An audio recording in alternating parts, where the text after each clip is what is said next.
قابل قدر سامعین اکرام، اللہ سبحانہ و تعالیٰ آپ کو وہ خوشیاں اور سعادتیں نصیب فرمائے جو اللہ سبحانہ و تعالیٰ اپنے نیک بندوں کو عطا فرماتے ہیں۔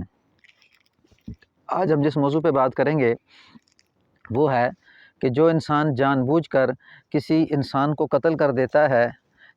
قرآن مجید کے اندر اللہ سبحانہ و تعالیٰ نے اس کا کیا حکم نازل فرمایا ہے، اور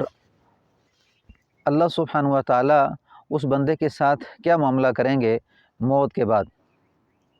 اگر آپ چینل پر نئے ہیں تو ویڈیو شروع ہونے سے پہلے چینل کو سبسکرائب کر دیں، بیل آئیکن کے بٹن کو دبا دیں تاکہ آئندہ آنے والی ویڈیو میری آپ تک پہنچتی رہے۔ اور میں اعوذ باللہ من الشیطان الرجیم، بسم اللہ الرحمن الرحیم، وَمَن يَقْتُلْ مُؤْمِنًا مُتَعَمِّدًا فَجَزَاؤُهُ جَهَنَّمُ خَالِدًا فِيهَا وَغَضِبَ اللَّهُ عَلَيْهِ وَلَعَنَهُ وَأَعَدَّ لَهُ عَذَابًا عَظِيمًا۔ اور میں جو انسان کسی کو جان بوجھ کے قتل کرتا ہے، فَجَزَاؤُهُ جَهَنَّمُ خَالِدًا فِيهَا، اس کا بدلہ ہمیشہ کی جہنم ہے کہ وہ ہمیشہ اس میں رہے گا، پہلی سزا۔ پھر فرمایا وَغَضِبَ اللَّهُ عَلَيْهِ، اللہ تعالیٰ کا اس پہ غصہ ہوگا،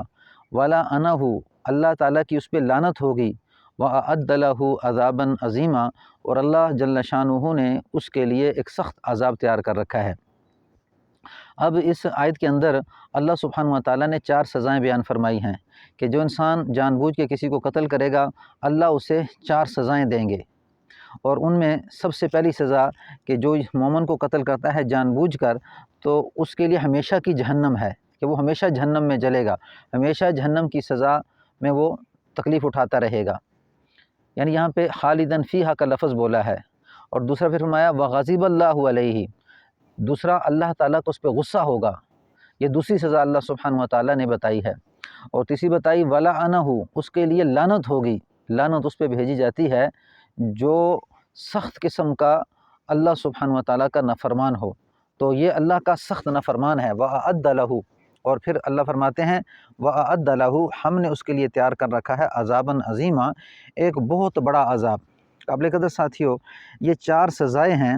کہ جو اللہ سبحانہ و تعالیٰ نے ایک مومن کو قتل کرنے پہ رکھی ہیں کہ جو انسان کسی کو جان بوجھ کے قتل کرتا ہے اس قتل کرنے والی کی یہ 4 سزائیں ہیں۔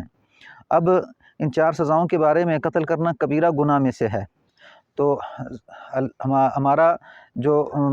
عقیدہ ہے وہ یہ ہے کہ جو گناہ گار ہے کبیرہ گناہ کا مرتکب جہنم میں نہیں جاتا، لیکن علماء نے اس کی تفسیر میں لکھا ہے کہ جب انسان اس قدر ظالم بن جاتا ہے کہ وہ کسی کی جان لینے سے پیچھے نہیں ہٹتا تو اللہ سبحانہ و تعالیٰ اس کے ایمان کو موت سے پہلے سلب کر لیتے ہیں اور اس کو کفر کی حالت میں موت دیتے ہیں۔ اب جب یہ کفر کی حالت میں مرے گا تو کفر کی حالت میں مرنے کی وجہ سے یہ ہمیشہ کی جہنم میں جلے گا۔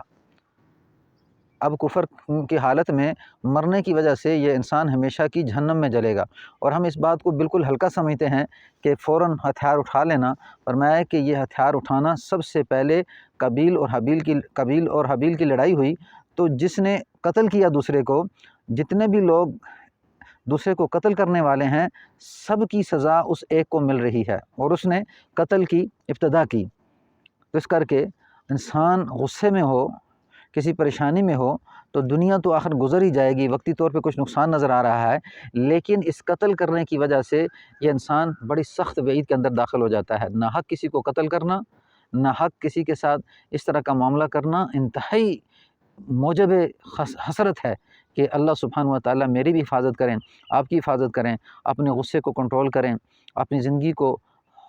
قرآن اور حدیث کی طرف لے کے آئیں تاکہ ہمیں پتہ چلے کہ جو قرآن اور حدیث نے سزائیں رکھی ہیں اس کا نتیجہ کیا۔ ہم دین کو بالکل ہلکا سمجھتے ہیں اور یہ سمجھتے ہیں کہ زندگی ہمارے کنٹرول میں ہے، دنیا آزمائش ہے، اور اس آزمائش کے اوپر اللہ سبحانہ و تعالیٰ کا امتحان ہوتا ہے اور موت کے بعد اس امتحان کا رزلٹ سامنے آتا ہے۔ اللہ سبحانہ و تعالیٰ آپ کو دنیا آخرت کی خوشیاں نصیب فرمائے، اپنے زندگیوں کو بنائیں اور ایسے گناہوں سے اپنے آپ کو بچائیں کہ جس سے انسان ہمیشہ کی تکلیف میں پھنس جائے۔ السلام علیکم ورحمۃ اللہ وبرکاتہ۔